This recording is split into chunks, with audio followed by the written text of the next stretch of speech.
Saturday baseball. It's time for Saturday baseball. Nice to see you in the chat room. And whoever guessed Brian. Hi, Douglas Boyle. Nice to see you too. So let's just get started because we have lots to talk about today. There's not a lot going on. I mean, we're going into the All-Star break, so we get to enjoy that for a few days. But I took a pretty deep dive into some injuries, and I'll update you on several injuries that hopefully matter to you, and we'll talk about some players to pick up, some news of the day, and we'll see where it goes from there. And maybe we'll talk about my DFS lineup that I picked today. Let's see when it starts. But first, I just wanted to say that Wander Franco is not doing well. And I mean, I hate to say I told you so, but I did tell you. I did tell you so on this one. He's just having a horrible time. Obviously they're not going to send him back down, but he's benched today. He went 0 for 5 yesterday, struck out 4 times. He's batting .211 and 57 at bats. I told you so. That's all. Yeah. So hi, you guys. Nice to see you. We have Chris Sale. Well, Chris Sale, this is the first injury that we're going to talk about because he's the most. Well, it's pretty hopeful for him. He's going to pitch today a 2-inning sim game, and he should, if all goes well today. I say that because after you've seen, seriously, the number of injuries are just unbelievable in baseball this year, and a lot of hamstring injuries. But a good place that I found to go and look at, and Douglas also I think knows about this because he was able to say exactly how much money is being spent on injured players. So at Spot Track, it's SPOTRAC. It's a website used for payroll. That's where you can find out all about the contracts and stuff of the players. But they also do have a tool, which is an injury tracker, and it will tell you, like, you can look up the number of, not the number of injuries, but you can look up the amount of money that's being spent on each type of injury. And where did I find this? Team payrolls, positional payrolls, contracts, trackers. That's what you want. Trackers. And then you go to injured reserve and you can see by the injury type. You can sort it by the injury. And I could tell you right now that, of course, Tommy John is the most expensive injury, but there's 30 players out either recovering or, going through the Tommy John motions to get back. 2,879 days combined. And then the next injury on the list for the most money spent this year is shoulder injuries and then hamstring. But I swear the hamstring is like so unbelievably popular. And really, this is an injury that is absolutely avoidable and should really not be happening this much because it's caused by not stretching out properly and taking off, from 0 miles an hour to 100 miles an hour, and just, you stretch your muscle out too quickly, too fast, and it can tear or sprain or whatever.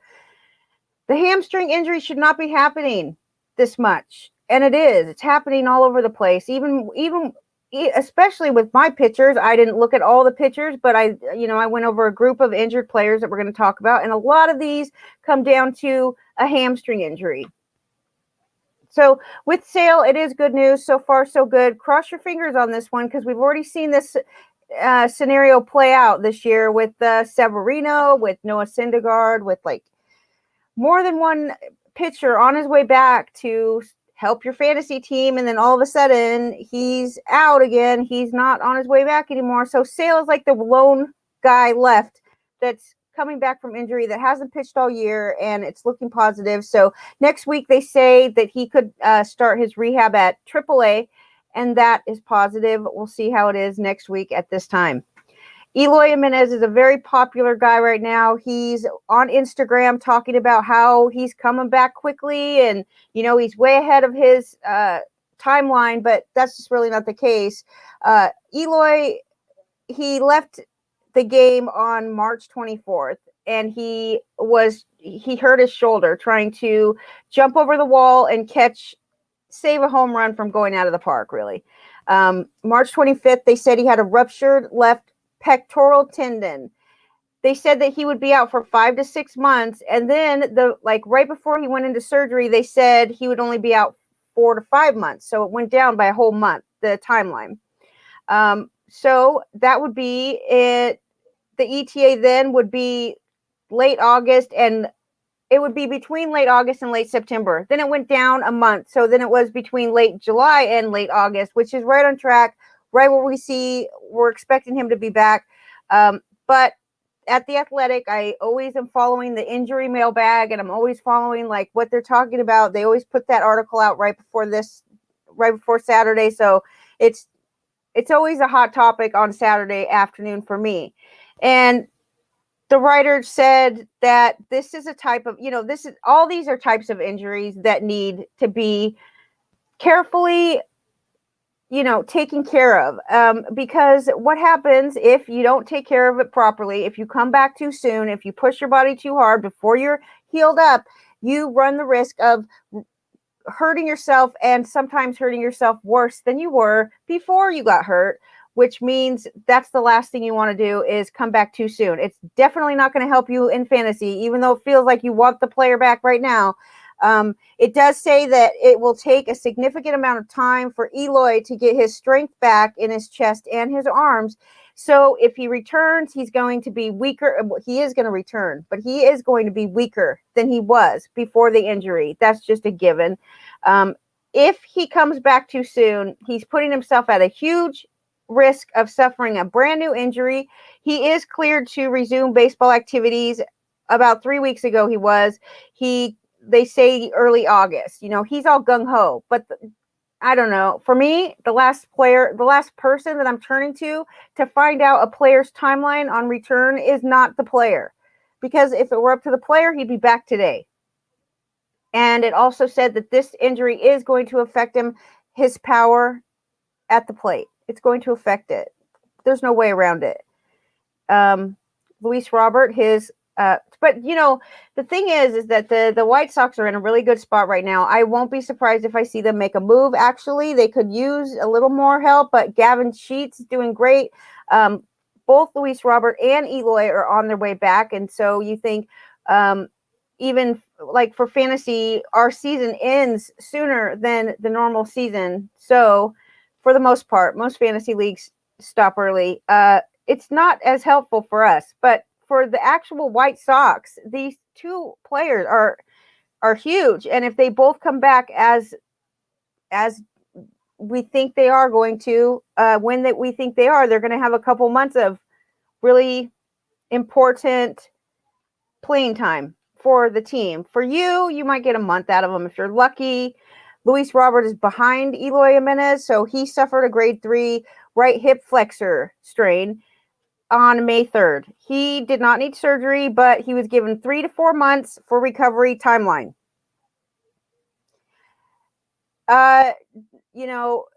June 29th, he was medically cleared to ramp up his workouts, his baseball activity, and he's going to need 4 weeks to build up activity before he's even cleared to go on a rehab assignment, which would be in late July. So the writer at The Athletic said that hip injuries are really tricky. They often seem to heal slower than we expect them to. He is probably going to be battling a lot of soreness and stiffness as he works his way back, just like every other injury. I mean, the longer you're out, the harder it's going to be to come back. That's probably true. He's on his path in the right direction, and that's great. But the White Sox have not set a timeline for when we could expect him back. At least with Eloy, they're starting to say, okay, you could probably expect him back like in a couple weeks or whatever, But you got to take like Eloy's idea of when he's going to come back, and then the manager's idea of when he's going to come back, and then it's probably somewhere in the middle of that. That's my opinion. Anyways, they say that any time that he runs and if he jerks in the wrong direction or anything, he puts a lot of stress on that hip, it could lead to aggravation, a new injury. This is like, I'll be repeating myself constantly saying this, that if you come back too early, it's bad, really bad. You start at 0, okay, recovery. Your timeline starts over. If he overcompensates, he runs the risk of getting hurt. You can expect him back mid-August, according to The Athletic doctor, which I'm not. But of course, I always have an opinion on everything, so there's nothing new there. Okay, Gallen, Zach Gallen. Okay, Gallen leaves the game with the trainer on the 2nd of July, just about a week ago, in the 3rd inning of his start. He was diagnosed with a right hamstring strain on July 3rd, and they said that it's a mild grade 1 strain. So there's let's just get this out of the way. There's 3 grades of hamstring strain. The hamstring is the group of muscles at the back of your upper leg, and at the upper end, they attach to the pelvic bone, and at the lower end, the calf muscle, tibia, fibula. Okay, below the back of the knee, injuries to hamstring muscles or tendons take place when these structures are stretched beyond their natural limit. Okay, the most common way to cause damage to the hamstring is during fast explosive movements or poorly timed coordination. They need to do some yoga, whatever. They need to stretch out is what they need to do. And once a hamstring injury happens, it's a good indicator that future injuries in this area are going to happen again, because it remains as a weakness and it will stay that way throughout the life of a person. It's important not to start exercise too quickly, blah, blah, blah. There's an extremely high rate of hamstring re-injury following poor rehab. All right, so the grade levels are grade 1, which is what Zach Gallen was diagnosed with. They say that's just mild. It shouldn't interfere with a person walking. It's going to keep the person from running or, any kind of jogging or anything like that, but no problem walking. It takes up to 3 weeks to heal a grade 1 hammy, and it could only take like a week, if it's really mild. But grade 2 is a partial muscle tear, and that's going to cause the patient to limp, and there's going to be swelling, painful twinges, and they could take weeks or months to heal. Both grade 2 and grade 3. Grade 3 needs surgery and crutches, and it's a bad thing. It's a bad injury. But okay, Gallen and the Diamondbacks. Gallen is, here's the deal with the Diamondbacks aren't going to compete this year. We already know they're not even going to make the playoffs or come close. So it's a wasted year for the Diamondbacks. And I fear that they are not going to be so hip on bringing Gallen back in any kind of hurry, because think about it. When Gallen's out, their whole team is not good anymore. It wasn't even good to begin with, but it's really bad when Gallen is not available. I do think that he is going to take longer than expected, even though I will say he's like already working his way back. It's just that, see, in Tout Wars, we get an option to get our money back if we paid for a player, and if we do it by July 10th this year. No, not July 10th, July 14th. So I have 4 more days to decide if I want to give back a player that I drafted. And if you do it by the 14th, then you get 10 times what you paid for them in fab money. And then they go back on the waiver. And in order to get the player back, if you do decide that you want to bid on the player, you have to bid at least the amount of money that you got back in fab money. So I have several players that I'm trying to decide right now which ones I want to give back, because usually I don't have this problem. Like, usually I only have like 1 maybe or 2 that I even would consider selling back for fab money, but I'm low on fab money, number 1, because I've been picking up players all year long. Number 2, I have a whole slew of players that are worth a lot of money. I could probably get back like $700 or $800 right now.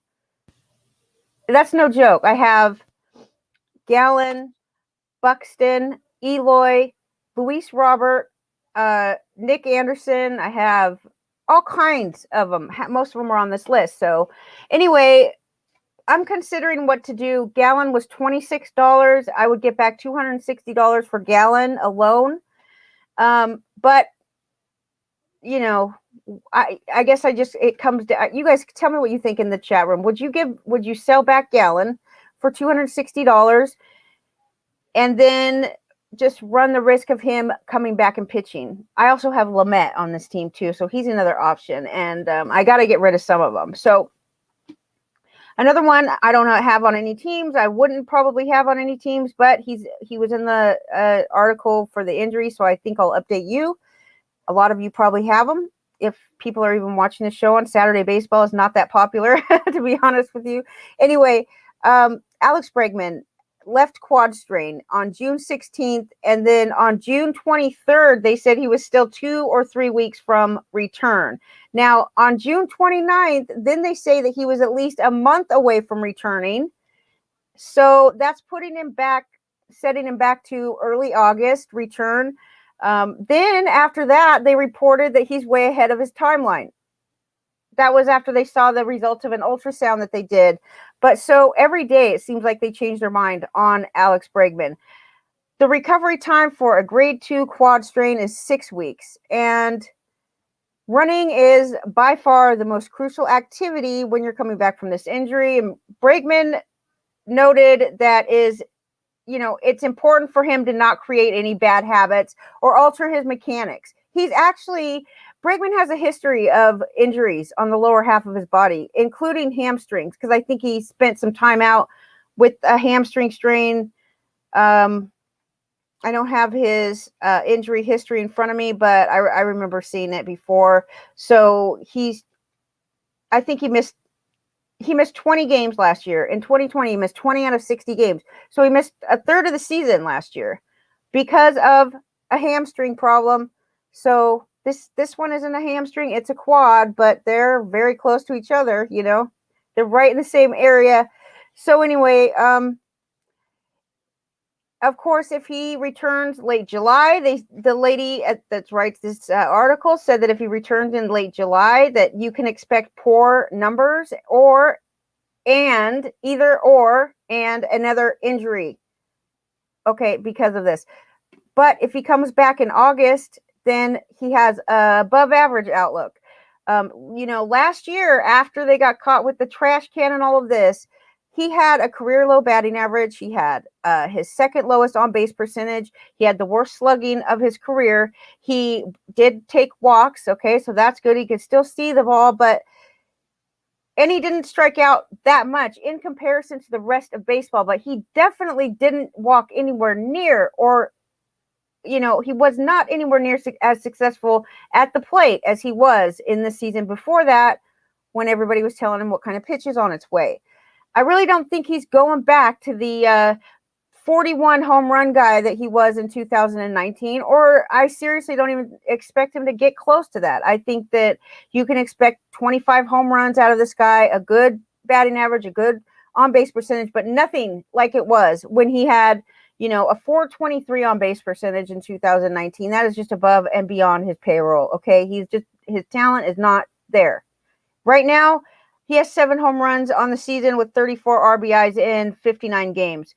So I don't know when he's coming back, but they say the longer he's out, the better prognosis for the future. So if he stays out a couple extra weeks, it's worth it to you to get him back in beginning of August instead of the late July. That's the case. Okay, listen to Lamet. Here's Lamet. Here I am. I'm going, and I think Malpel's probably laughing right now because I've already given up on him, then didn't give up on him, and he just sits on my teams injured. And so today I was like, I'm going to dig into this. I'm going to see what's up with Lamet. In September of last year, his season was cut short, not very short. The last game of the season, I think he missed his last start, okay, or he was yanked from his last start, so it wasn't that noticeable. It was in September that he was dealing with a UCL strain. Well, he had just had Tommy John surgery in 2018, and he even needed part of 2019 to recover from Tommy John. He missed 99 games in 2019, or 99 days. So a good half the season he missed recovering from Tommy John. When he did come back, the numbers are great. Last year, he had a great season until the very end. I only paid $6 for him, so I'm not going to get that much, but I'd get $60 back. Anyway, he opted for no surgery, probably partially because he had already just had Tommy John surgery, and they said, we'll give you some, you know, plasma, and we'll put you through this stem cell treatment. Whatever he did, it took him a long time to get better. So September of last year, he was a late start to this season. He debuted on April 21st. He was removed after 2 innings, okay, because he had right forearm tightness. that's a bad thing. 29 pitches, and he was back to the injured list. Okay, May 4th, he comes back. 30 pitches. All right, 30 pitches. May 12th, 2 innings. Okay, May 16th, he goes into a reliever role. He I don't know what he threw that May 16th, but then he comes back May 23rd. These are every 5 days we're dealing with here, and he goes 3 innings in relief again. May 29th, 3+ innings. All right. Now, if you're a Lamet person and you're just looking and watching this every single time, every 5 days he goes out there and you're thinking, okay, he's going to get stretched out. He's going to get if we see some improvement every time, then eventually he's going to be in the rotation and all is going to be well and we'll forget this ever happened. Okay. It's not going to happen. May 29th, 3 innings. June 2nd, 4 innings. Yay. June 8th, 5 innings. Whoopee.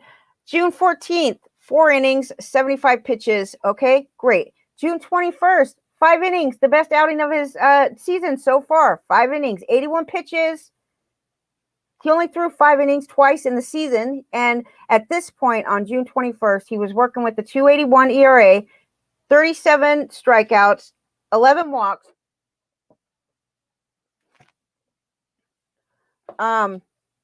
32 innings. So on June 27th, June 26th, he exits with the trainer in the 2nd inning. Forearm fatigue. Freaking forearm fatigue. Trouble gripping the ball. Dip in velocity. Okay, the very next day, forearm inflammation. July 2nd, he plays catch. Inflammation going down. Now, he's been out since June 27th, 14 days on the injury list so far. He's not going to pitch. Let's say he does come back. They said that his inflammation has gone down. Well, I hope so, since it's been 2 weeks, okay? And you've been out for 2 weeks now. I hope your inflammation is going down, buddy. But the problem is, San Diego is competing, okay? They will compete for the playoffs. They will compete in the playoffs. They will try to make the World Series. They might actually even purchase or trade for a player or a pitcher moving forward before the trade deadline. I wouldn't be surprised to see it. The San Diego Padres are not messing around. They made some investments which haven't worked out for them, but that doesn't mean that why stop now? I don't think they will. Lamet is going to probably come back right after the All-Star break. That's what we're expecting from him. But what's he going to do when he comes back? So I don't have another 2 months to sit around waiting for this guy to get stretched out. He's only worth $60 in tout worth if I trade him back. And then imagine, I don't know. What do you think? Malpal's probably the best and he's already laughed at me. I mean, he's already laughed with me and told me, pretty much just like a good friend would do, tell the truth. Like you believed in him, you liked him, you tried, you tried to like him, you got him in the draft and it didn't work out. And then it's time to say goodbye to this guy. Well, if he's not taking up a spot on your roster while he's injured, which he's not, I don't know. Malpal says this, and this is good. Hey, okay, look at everybody. Nice to see you guys. Unholy Toledo. Yay. Anthony Miller was here yesterday. Daniel Ferrara is here. Nice to see you, Daniel. Malpal tries to stick to a few general rules as much as possible. Often injured players who are in their 30s rarely stay healthy.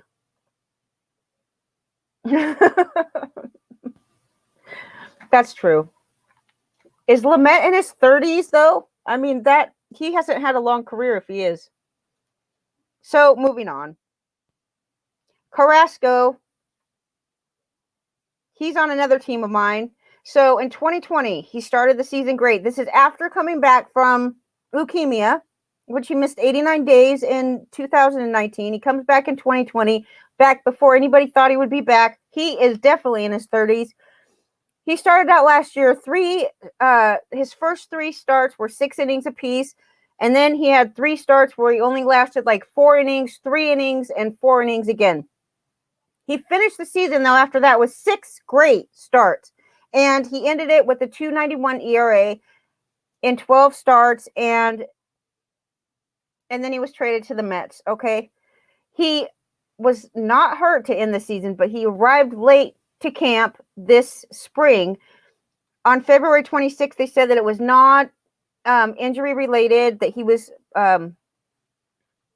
just late for camp, and his first start was going to be pushed back until March 9th.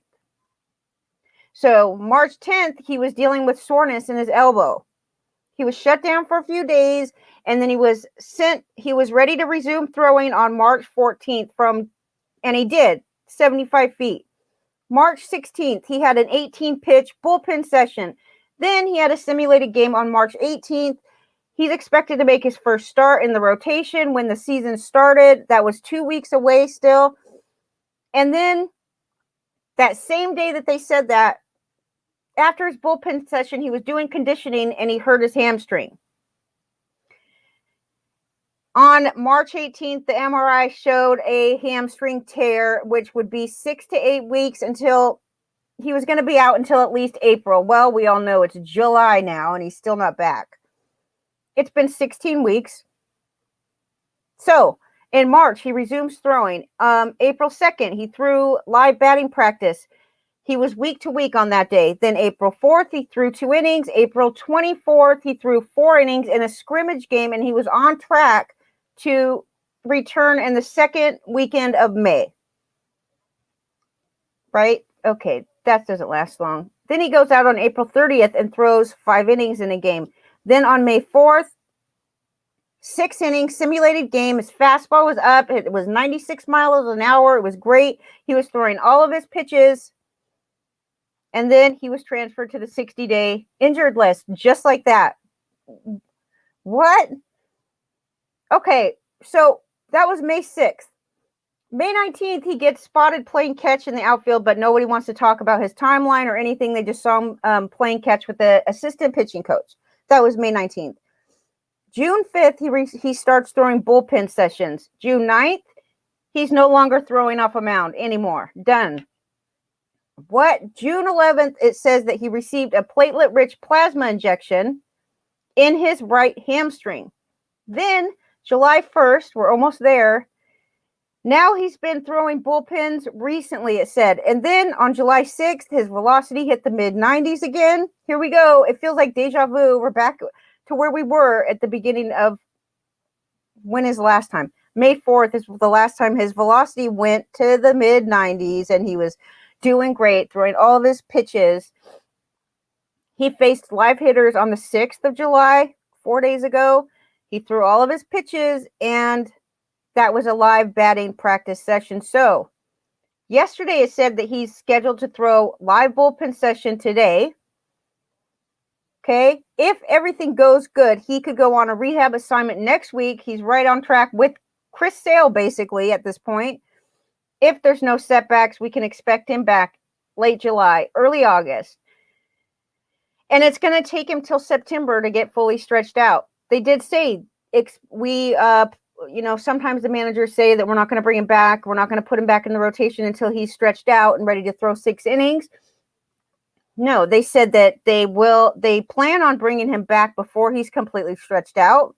So you can expect his first couple starts to be just a few innings apiece. And who really knows? I mean, this injuries with Carlos Carrasco just feels like, Malpal's right. Once they get into a certain age, they're just not going to heal up as good. And the more you get injured, the more chances of you getting injured again. That's how it works. Carrasco's been injured. Every year he misses time with injuries. So I know that Malpal actually drafted Carrasco in one of his leagues. So he's not completely, you're not completely void of injuries. But so mild to moderate grade hamstring, hamstring, whatever it is. There's 3 grades of it, but I'm not used to seeing a hamstring strain with pitchers.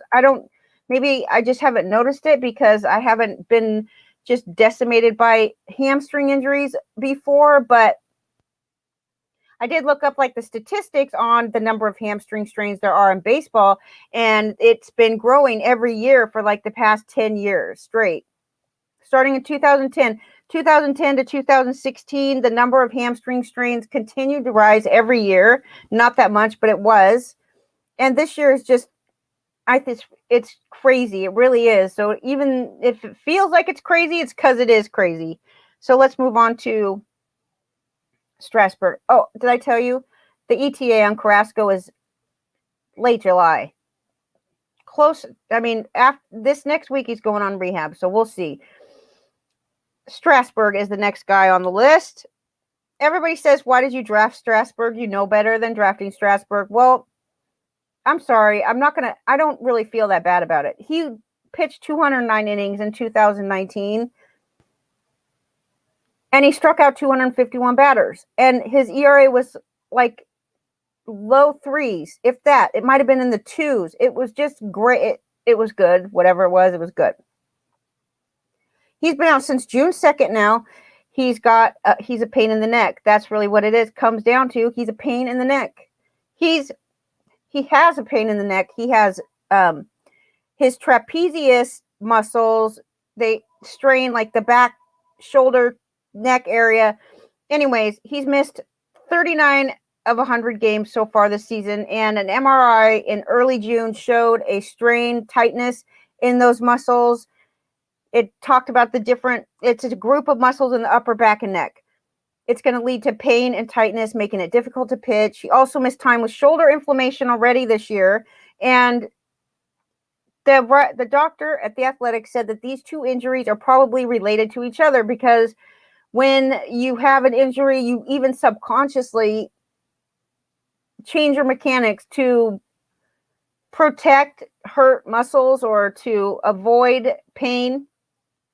So by trying to protect your shoulder, the surrounding muscles can be put under more stress, and that leads to a strain. So he started playing catch June 16th. Again, he played catch on June 19th. Then he went to long toss, 150 feet on June 25th, 25 pitch bullpen session on the 27th of June, and then a 40 pitch bullpen session on the 29th, 51 pitches on July 2nd, 60 pitches bullpen on July 5th. Now, he took part in a heavy workout on Tuesday, one day after he threw the 60 pitches.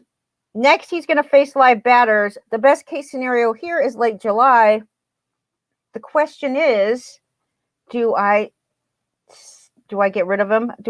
Which of these pitchers am I going to give up for fab money? Because I definitely need fab money. I have to give up some of these guys. If I did give Strasburg back, it would get me $200 in fab, because he was like $20. He was about $20, I would say. By far, my most expensive pitcher was Gallon, and he was like $26. So he would get me $260. Strasburg's only going to get me like $200.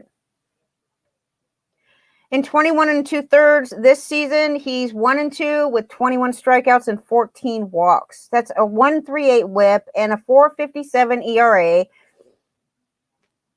So it goes back to this. I mean, my excuse is 2019. It doesn't even make up for the fact that he didn't even pitch in 2020. He did pitch. He pitched like 5 innings last year. So he's hurt all the time. This guy is always going to be hurt, and that's all there is to it. But, okay, here's his ERA. 3.32 in 2019, 3.32 ERA, 104 WHIP, 251 strikeouts in 209 innings. So he can pitch 200 innings, but that probably just wrecked his entire career, right?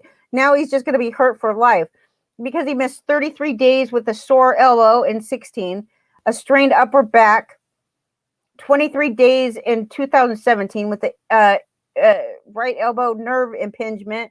He had shoulder inflammation in 2018, 2020, carpal tunnel syndrome in his right. Everything's on his right side, the side that he pitches with, of course. So I don't know if he's 30, but this guy, his body is just.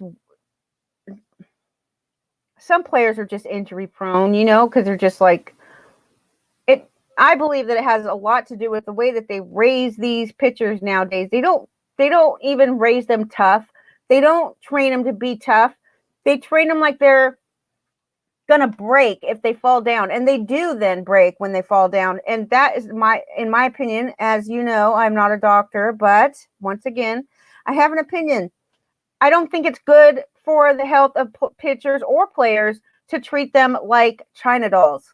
It doesn't seem to help them much.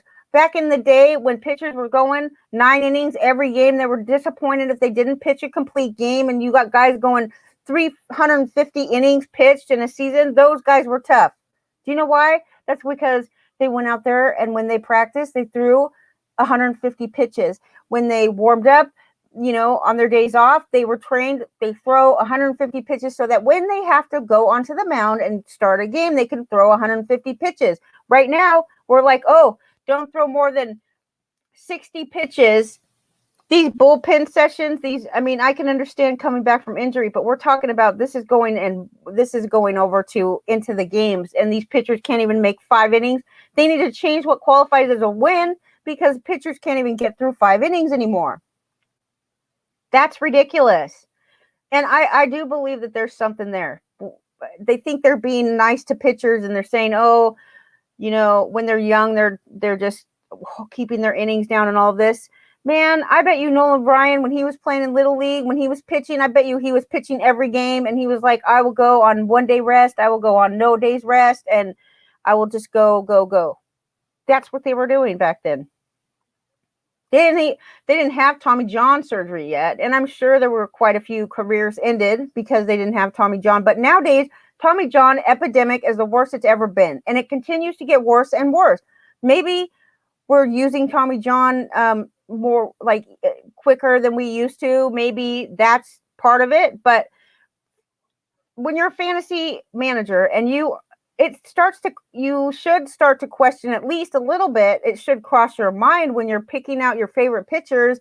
Did this pitcher go through Tommy John? How long ago was it?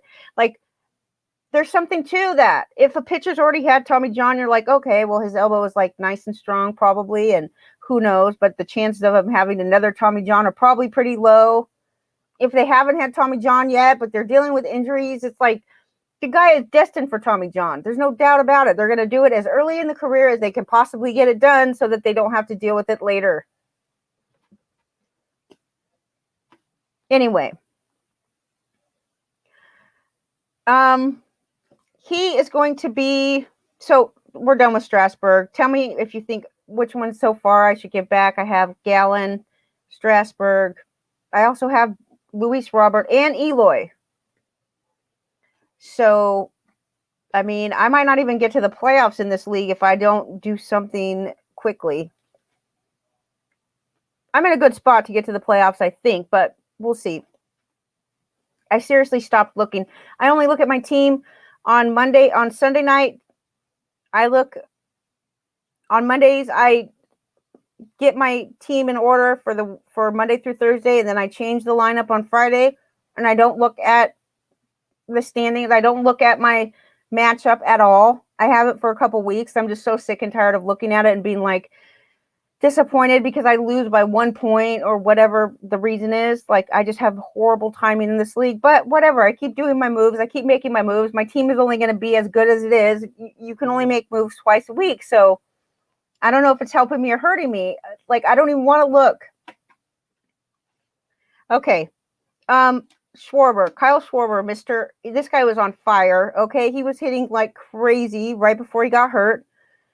He's been out since July 3rd. That's 8 days ago. Hamstring. Okay. Hamstring. He was running the bases last Friday, got injured, and then they said, okay, he got an MRI. It showed a significant hamstring strain. You know what that means. That's at least grade 2. At least. It's probably grade 2 because he doesn't need surgery. Kyle Schwarber is going to get through this without surgery. But 5 weeks this is. At least 5 weeks. And this goes back to the same exact thing. 5 weeks is like the minimum. You cannot, these injuries, these hamstring injuries are super easy to aggravate. They're super easy to re-injure. And If you do come back too early, you are resetting your time clock back to 0. He is not coming back for a while. August 15th at the earliest.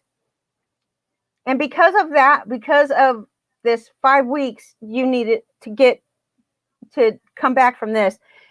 5 weeks without doing any 5 weeks without doing exercising these muscles, it just takes a while to build these muscles back up. So part of the 5 weeks is recovering, obviously, but a good chunk of that is just not doing anything, letting it rest.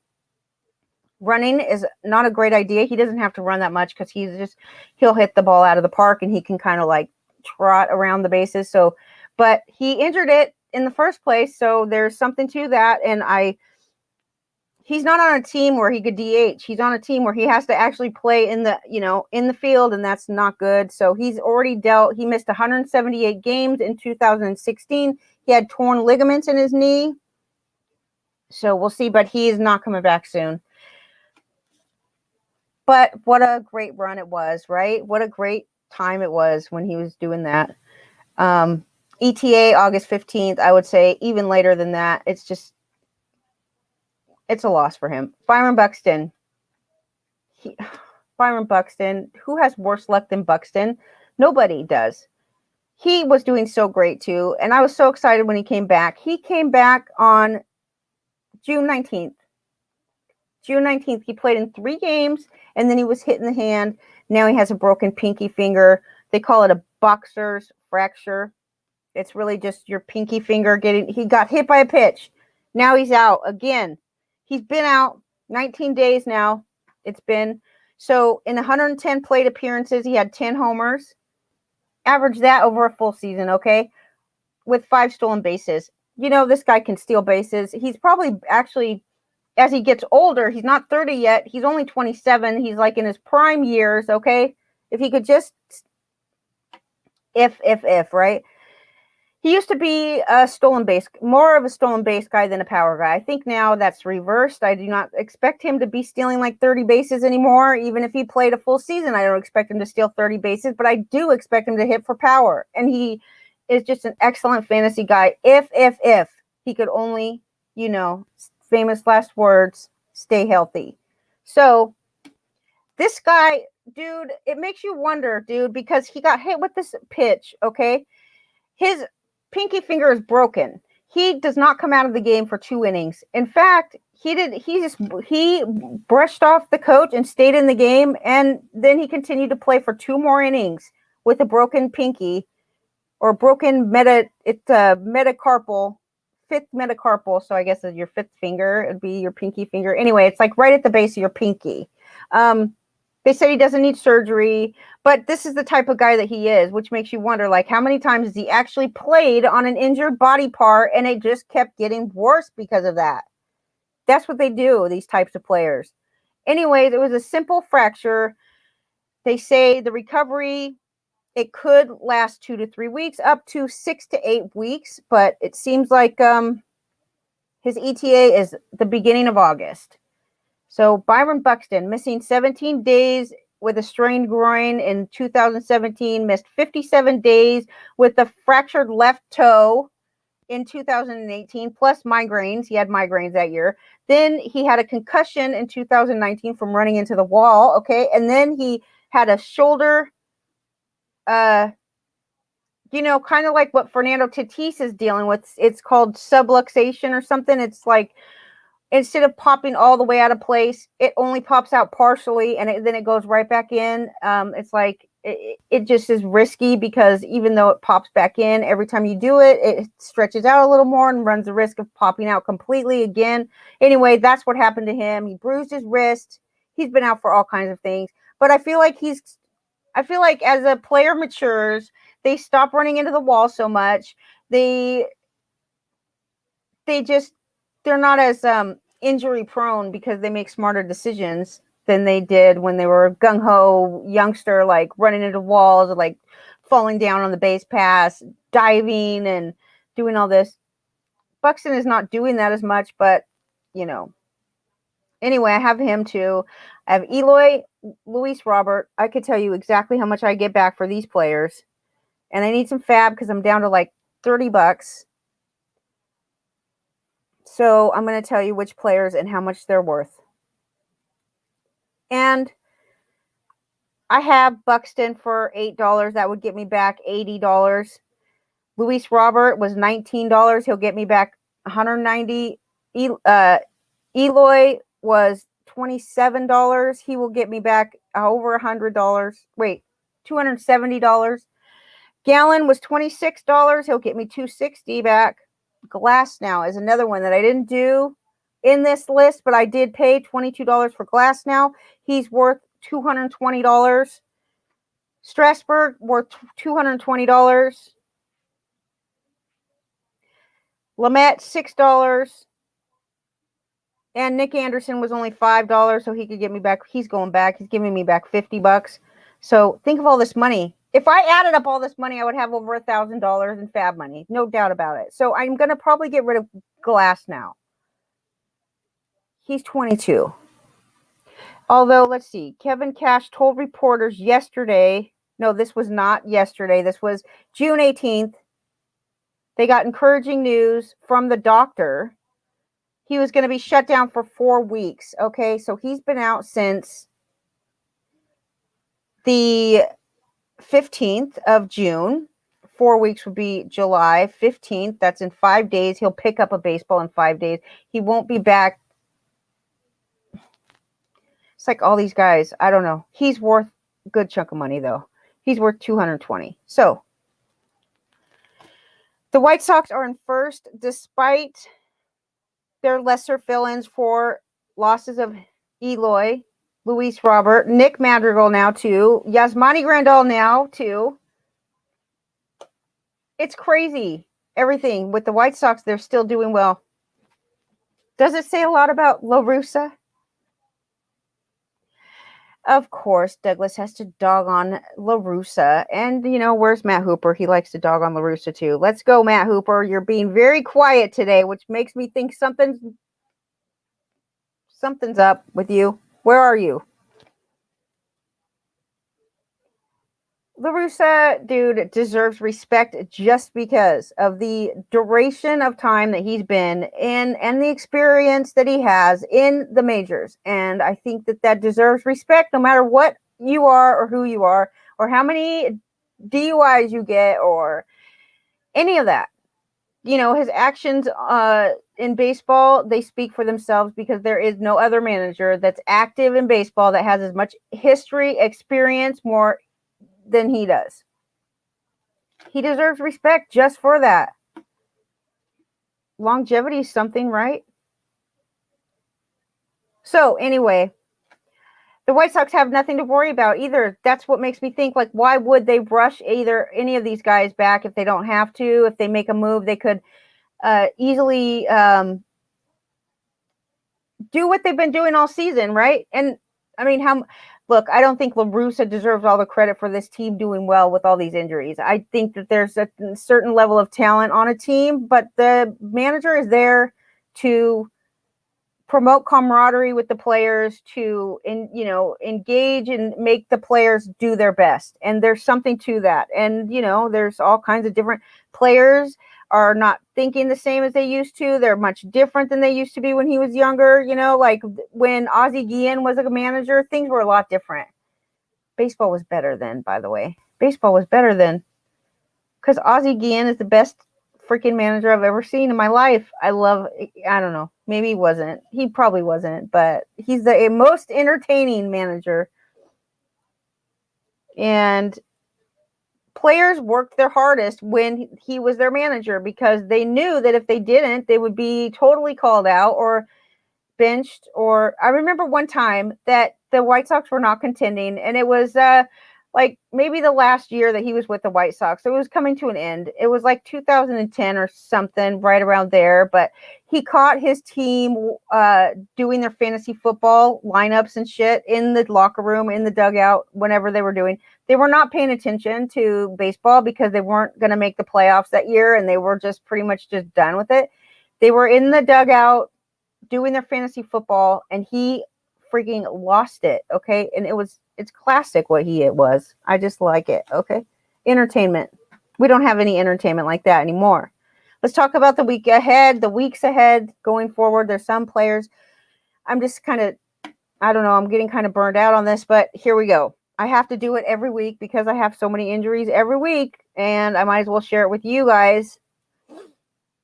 Then I feel like at least it's worth doing all the work for it. Okay, and tomorrow, Lenny and I will be on at 9 o'clock, and we'll be doing 2 hours, so this show does help me prepare for that too. And then Douglas, I don't know. Douglas, when are you coming back? When are you coming on tomorrow? He gets no respect if he gets a DUI. Do you have a trouble like putting yourself in somebody else's shoes ever? Because there's so many good people that have had DUI. You're saying that he doesn't deserve any respect because he got a DUI. Does it matter like what his blood alcohol content was? I mean, I'm sure you have a family member that's gotten a DUI, or a friend of yours that maybe perhaps got pulled over after a couple beers and got a DUI, or you don't know anybody in your life that you respect that has actually gotten pulled over and given a ticket or a DUI. I mean, that would be pretty weird. Your circle of friends is probably pretty small then, because a lot of good people have had DUI. Anyways, Daniel, nice to see you, dude.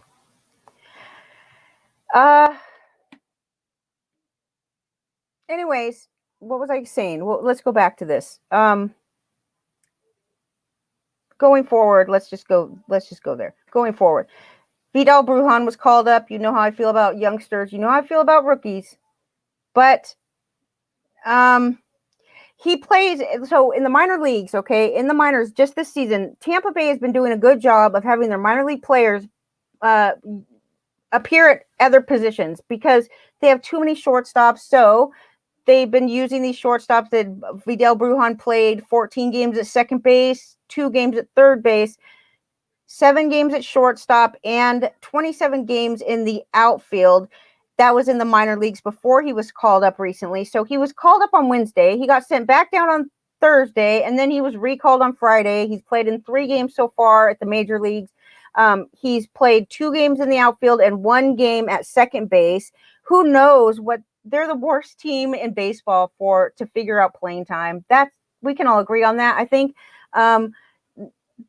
that's a problem going forward, but I don't know if they would keep him up here if they didn't feel like they were going to at least give him some at bats. I know that you look at Wander Franco, he's not doing well. He's still getting at bats. I mean, he's on the bench today, but I don't see any team bringing up a youngster and then just not playing him. However, so here's the deal with Brujan. He absolutely has good plate. He's like what they call a pure hitter, really. Okay.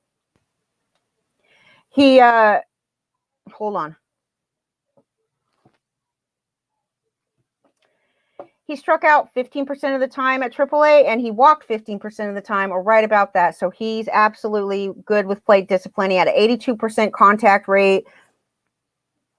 I don't know about his playing time. Nobody knows about his playing time. Not even major league experienced players know about their playing time on this team. And we'll see what happens. But so far, he's only played in 3 games, and we don't really know much what to expect. He's like, he can hit for some power. He can steal a couple bases, but really that's not where you're going to be targeting things.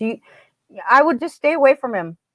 In general, I would stay away from him. The only reason I even bring him up is because he's hype right now. He's hyped up. But I would rather put Starlin Castor on my team, and this guy is another guy that doesn't hit a lot of home runs. He doesn't steal a lot of bases, but he plays third base. He also is eligible at second base, which puts him eligible at corner and middle in fantasy. He bats right behind, get this, Trey Turner and Juan Soto. So he bats 5th.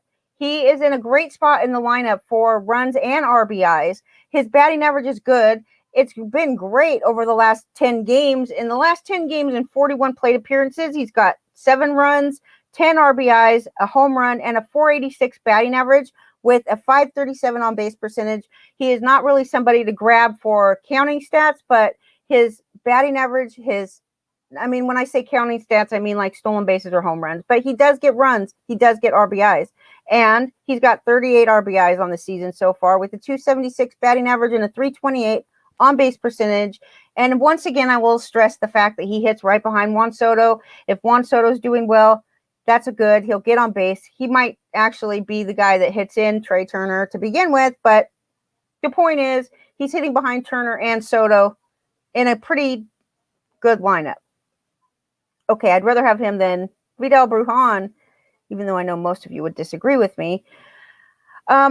Another thing about Washington is that they have this catcher named Trey Barrera. He went 2 for 3 yesterday with a triple, a run, and 2 RBIs. Now, this is basically he's filling in for Yan Gomes, who was out, and Alex Avila is also on the injured list. So this guy could be somebody to look at if you're in a really deep league and you need a catcher. I mean, there's Yasmani Grandal is out, so I know there's some need for catching out there, but he's only for deep leagues, really. He got busted in 2000 and maybe it was last year, 2019. It was not that long ago for performance-enhancing drugs. He spent 80 games on the suspended, which makes me think that wasn't the first time that he got caught, but we'll see. Another catcher that you should have already picked up if you've been watching Saturday baseball, you would know that Eric Haas is the Detroit catcher, but he's not really a catcher. He's actually playing left field right now, and which is great because he plays left field every day. He bats third in the lineup, and he qualifies at catcher. What more could you want from this guy, okay? Well, maybe a different team since he plays for Detroit. It would be nice if he was on a better lineup, but then he wouldn't be in the middle of it, okay? That's for sure. He's got 13 home runs on the season. That's 5th among catchers in the majors, and he has a .568 slugging percentage. That is the best among any regular starting catcher in baseball. That's because he's not a catcher. He's a left fielder, really. But that's it. He should be the first on your list. And, of course, there's always the straggler catchers that are available. If you have a Yasmani Grandal problem, there's always some stragglers. There's Zunino is a good one because he will hit for home runs, and the same crew that we talk about probably a lot. But just if you're trying to fill in the spot, if you're trying to replace, this guy is by far the best one on the list. The next player that you could consider picking up is a position eligible player, which that's very helpful in this instance. Leury Garcia, the White Sox. He is obviously has a spot to play. I think that he replaced Danny Mendick at second base because who moved over to third base? Somebody shifted over to third. Anyways, Danny Mendick, he's out. Now, Leury Garcia's played in 6 of the last 7 games. He's pretty much played all season, really, but he's played 5 straight games at second base, so you can assume that he is the second baseman going forward. This season, he's played 18 times at second base, 7 at third base, shortstop 5 times, and 45 times in the outfield. So what he lacks in counting stats, he definitely makes up for in eligibility. He does have a decent batting average, okay? On the season, he has 3 home runs, 2 stolen bases, 37 RBIs, 35 runs, a .259 batting average, and a .325 on base percentage. 2 of those 3 home runs that he has on the season, they both came within the last 8 games. Those, along with 7 RBIs, 2 runs, and a .286 batting average, .385 on base percentage. This is all in the last 8 games, 29 plate appearances. So he takes a lot of walks. That's hence why his on-base percentage is good, .385. He only strikes out about 22% of the time, and he's going to play. He's never been a huge power guy. I mean, I have him in a dynasty league. I've been having him for several years now, and he's just always just like vanilla. He's vanilla. He's not going to hit a lot of home runs. He only had his high in home runs for a season was in 2016. He hit 7.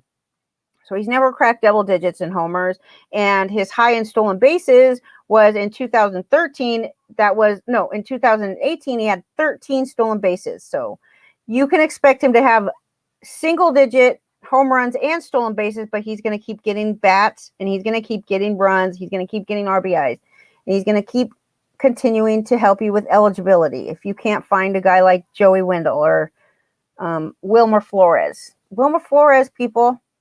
Hello. Okay, Wilmer qualifies at first, second, and third base. That's what I know. So he's batting 6th in the lineup with Leury Garcia, bats 6th in the lineup. Yeah, Luis Urias moved over to third base. Jace at second base. We're talking about a different player now. Jace Peterson. Let's move on to Jace Peterson. Jace Peterson, another guy, not a great home run guy. This is the guy with, okay, so we have to start over with Luis Garcia. They're the same player, basically. I don't know why I have to start over, except for the fact that the 7 home runs was the high for Jace Peterson and not Luis Garcia. And the 13 stolen bases was the high for Jace Peterson and not Luis Garcia. But they're the same guy, really, because they're both going to do the same things. Luis Garcia is the same. He's going to have probably maybe he'll get a few more than Jace Peterson, but they're just not going to hit for a lot of power. They're not going to steal a lot of bases. Jace Peterson's been very good lately. He is playing. Jace Peterson, he's playing. They both qualify everywhere. Luis Garcia qualifies at second, third, shortstop, and outfield. Jace Peterson qualifies at first, second, third, and outfield. That's what he's played this season so far. So he takes a lot of walks, same. Improved strikeout rate this year. He's 31 years old, Jace Peterson. It doesn't seem like he's that old because we don't talk about him a lot in fantasy, but he's been around. Anyway, he's 31, so all right. 32% strikeout rate in 2020. This year, he's got a 20.5% strikeout rate, so it's gone down like almost 10 percentage points. And I think that 2020 was the outlier here because that's when he just had a horrible strikeout rate. In the other several years that he's played in Major League Baseball, he averages about a 22, low 20s% strikeout rate. He's not going to strike out a ton. So that's what he's doing again this year. Right now he has 4 home runs and 4 stolen bases with 20 RBIs and 21 runs. He's got a .269 batting average, .394 on base percentage. He bats 6th in the lineup. He plays most days. Luis Urias has moved over to third. He's playing second base, just like Luis Garcia. You know, they're both playing second base, okay? So Garrett Cooper is the next guy on the list.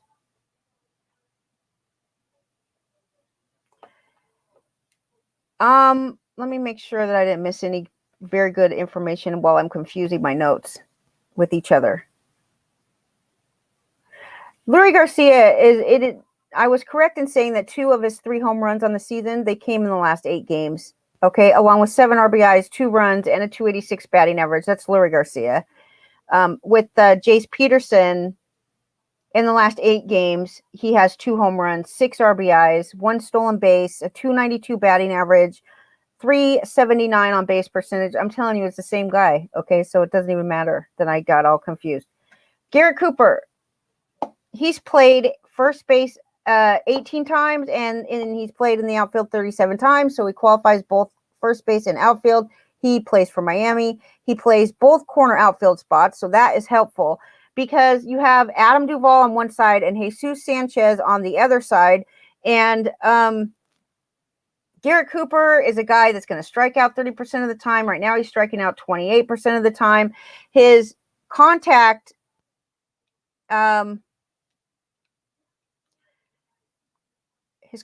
rate on the season is down actually from last year, but he also has a batting average on balls in play that's super high. So it's kind of like you can probably expect it not to last what he's doing right now. However, these are types of players that you pick up and you just utilize while they're hitting well.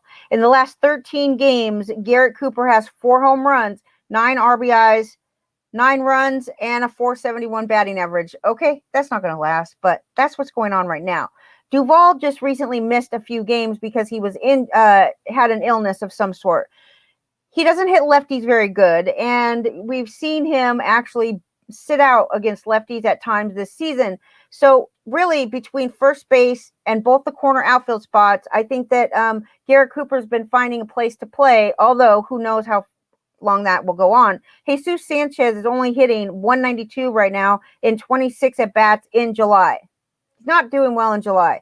He's got 1 home run and 2 RBIs. And Cooper, on the other hand, is batting .471 in July and 9 RBIs in the last 8 games. we'll see what happens going forward. There is a question about who's going to get the playing time. Adam Duvall is not going to sit against right-handed pitching. He may or may not sit against lefties, but Jesus Sanchez, if he doesn't start hitting better, he will start losing more time, and then Garrett Cooper will get in the lineup that way.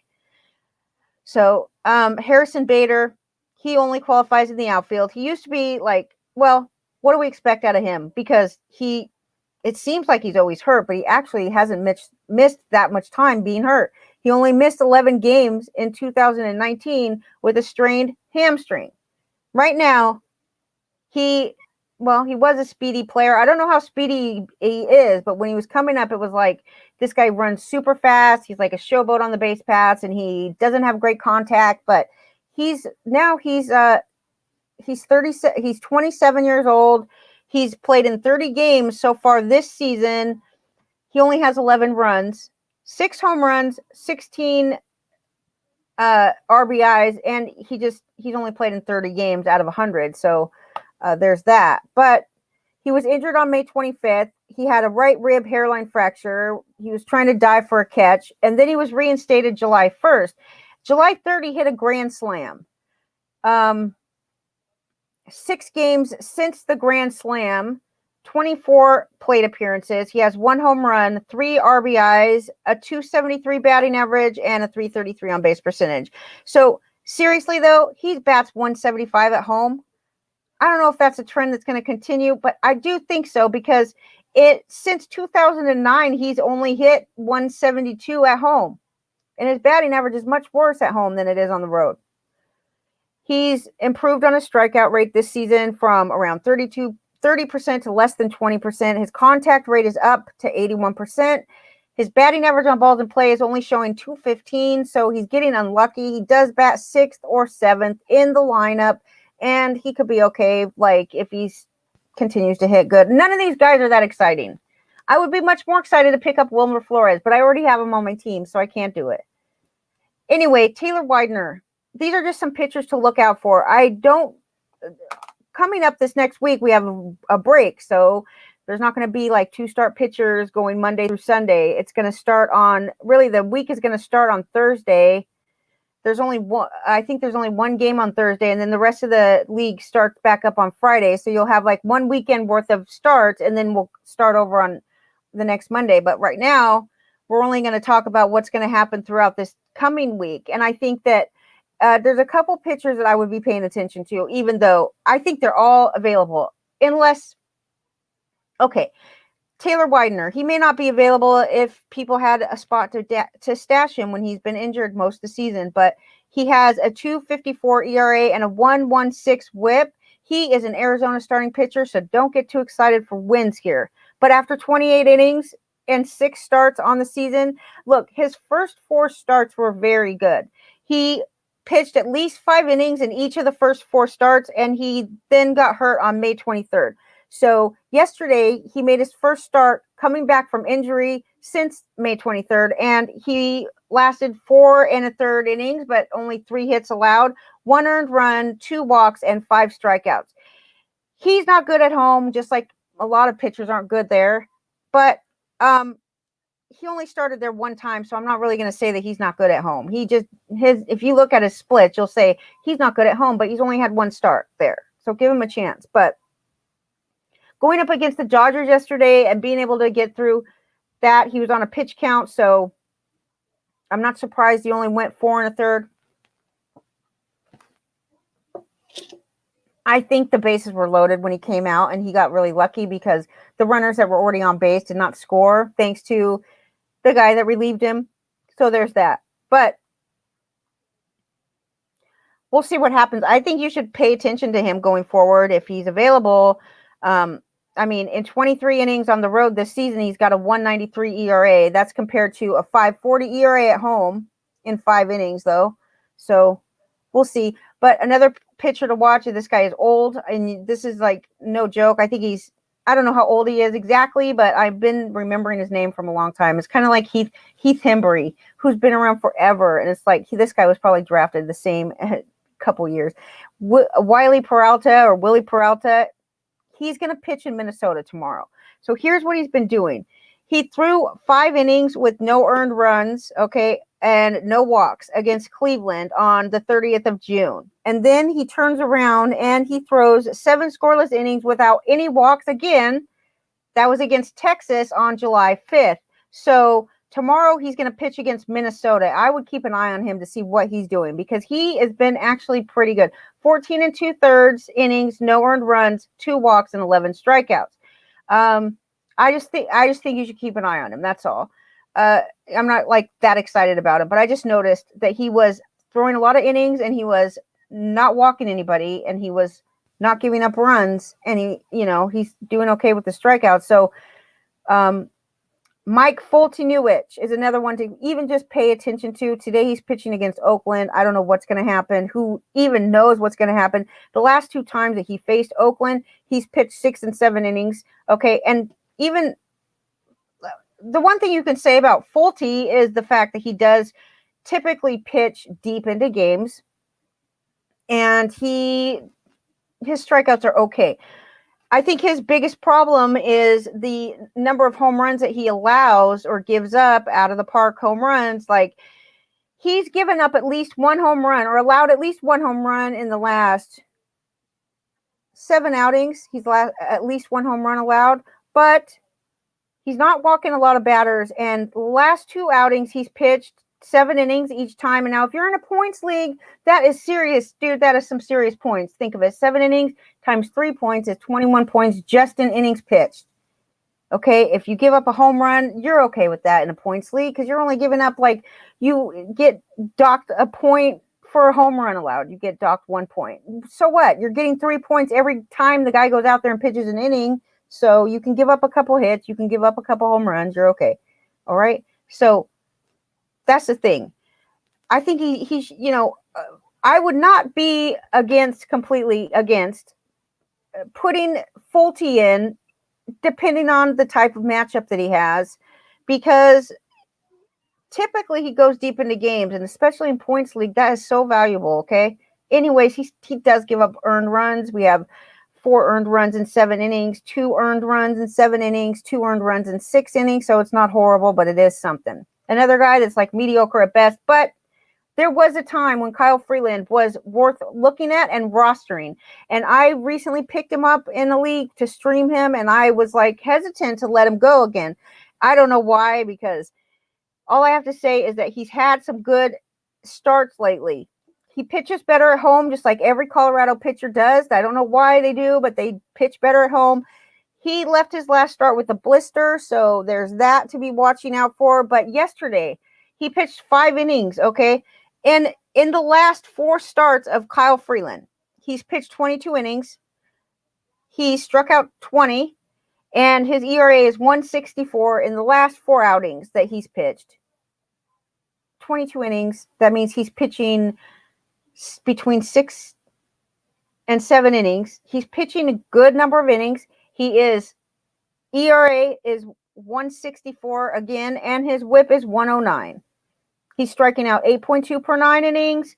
He's got a 1 win, 1 loss. But anyway, 4 earned runs in the last 22 innings pitched, 17 hits. It's always good when they allow less hits than innings pitched. So I still think that he's worth watching and absolutely be willing to stream him in the right situation, especially at home.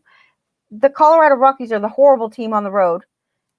The pitchers are not good on the road, and the run support sucks on the road. So, but when they're home, it's a completely different story. They're a completely different team when they're at home, and they have run support, and he's going to go deep into games. So we'll see. Anyway, he faces the Dodgers this coming 1 week from today. He faces the Dodgers. That's good because he has a blister. We don't really know the extent of the blister, but we know that he made it through 5 innings before he came out of the game. It only took him 64 pitches to get through 5 innings too, by the way. That's very efficient pitching. And even with a blister, he's still getting it. That's good. That's a good sign. I think he's worth watching.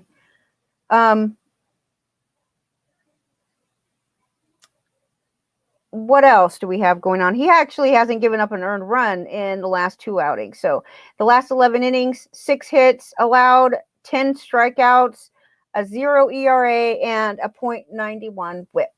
That's Kyle Freeland for you. Heath Hembry, I know. I just tease Lenny for recommending this guy, but I have to say he's got 4 saves in the last 7 days.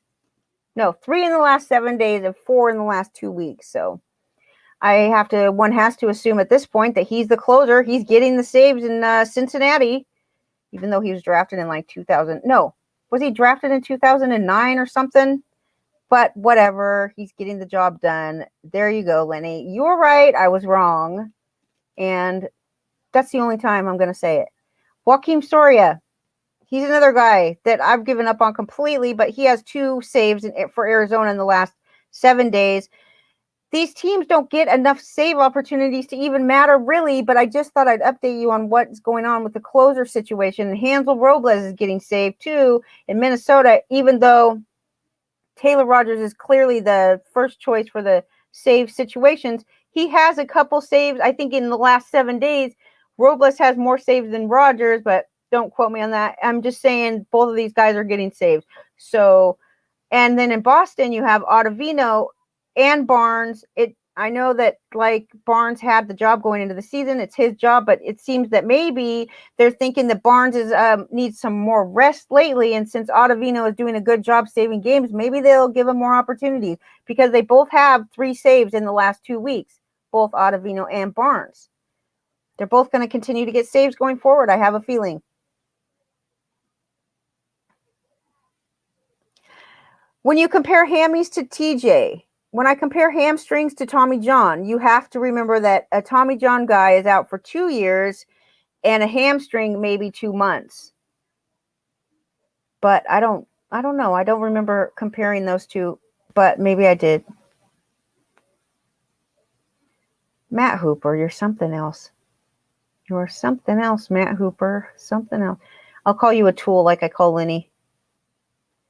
But this is the real truth. It's not because you don't disrespect La Russa because he got a DUI. That's not really the truth. The truth is that even you admit that you don't like him dating back to when you were a kid. So this is just a long-held, personal opinion of La Russa, which you're obviously more than welcome to have that opinion of this guy. And this goes way back to childhood. So it probably just gets stronger and stronger as you grow older, I mean, that's the truth of the matter. And if that's what it is, that's what you should say. But you can't disrespect a guy just because he got a DUI, because lots of people make mistakes. And I mean, there's that. What are these helmets? You got a mini helmet, 2 mini helmets, one Detroit. That's the Detroit. And then you got Oklahoma. Is that Oklahoma? I do not want to get somebody's college team wrong. That would be so bad. That would be bad. People are very protective of their colleges. Bruhan you can count on for steals, but he's got to hit enough to stick into the lineup. That's very true. Daniel got these helmets on Amazon for $30. It's probably nice to be able to go to card shows and these types of things that you didn't, that we all missed out on for a year. Like even garage sales. I don't think there was any garage sales last summer, but just going to the thrift store or going to places that we haven't been able to go to is really nice. Let's see what else. You guys can go. I don't have any more information if you want to hang up. And I'm just reading the chat room and catching up with everybody, looking at these baseball cards and stuff. Football cards.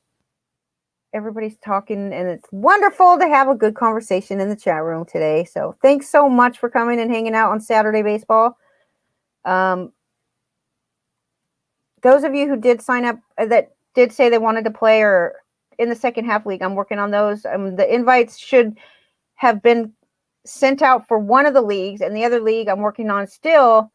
The problem that I ran into was that I thought that ESPN, it was like start your league anytime, which was exciting to me because the only second half leagues before this year, like you could do one at Yahoo or, but you couldn't draft your own team at Yahoo. You had to literally like pre-rank your players, and then it did an auto draft. So you didn't have any control over the draft because you were drafting the players based on what everybody else ranked their players. And half the teams didn't even bother to rank their players, and the other half did, but it wasn't.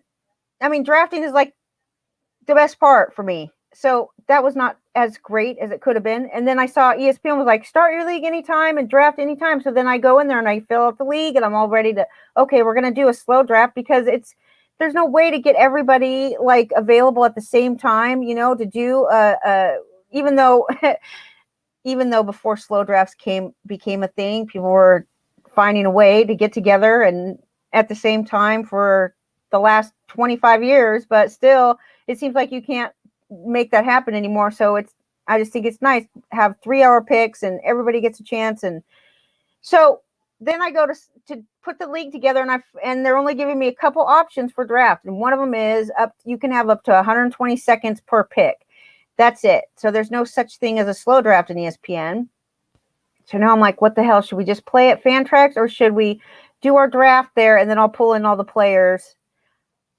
It would be nice if there's a way to pull them in like quickly from a spreadsheet or something instead of I definitely do not want to have to enter all these players into everybody's team myself. That would just be horrific. So I don't know what to do at this point. We could use couch managers maybe. And I don't know if you guys have suggestions, but the first league invites went out. The second league invites will be going out and that'll be fun. Second half league and everybody see you tomorrow morning at 9 a.m. And Douglas, what time are you coming on tomorrow? Pete, I know Lenny really likes him too. In Saviglia. And he did not like to sign stuff. That's hilarious. Who was the other one that didn't like to sign stuff? And he was married to Marilyn Monroe, I think. I can't think of his name right now. He didn't like to sign stuff too. 2 o'clock tomorrow will be Douglas, Lenny and I at 9 a.m. And then Roto Imbeciles will come on at 6:30. And then we start over again on Monday with Leonard at 9 a.m. in the morning. Enjoy your days, everybody. Enjoy your weekend.